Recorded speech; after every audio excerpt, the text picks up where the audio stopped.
Hey, what does the Sharmanator think about non-binary? Very topical, and I will not be controversial, but I actually think it's pretty cool to be non-binary. Now, hear me out before you go swiping my ass out of here. According to the great Hermes Trismegistus, also known as the messenger of the gods, or Mercury to the Greeks, and I'll cover more about this entity in another video, but one of the Hermetic principles, now Hermetic coming from the word Hermes, and I know most of you will have heard the word hermetic, but wonder where it came from, and that's basically it. And people often use the word to make things sound a bit more mystical. But I want to talk about the hermetic law of polarity. Everything is dual, everything has poles. Everything has its pair of opposites. Like and unlike are the same. Opposites are identical in nature, but different in degrees.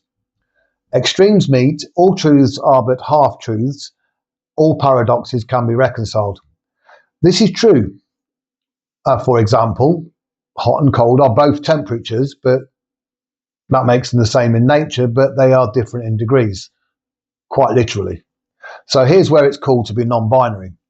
If you think in binary terms, then all thought will be either good or bad. So if you have a thought that you don't consider good, it automatically becomes bad.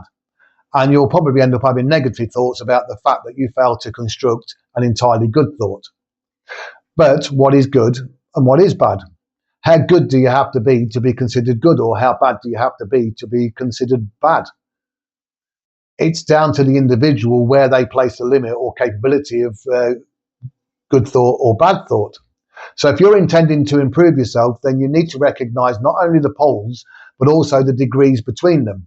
Then you'll be able to recognize and congratulate yourself for improvement, which is better than the other option of self-condemnation.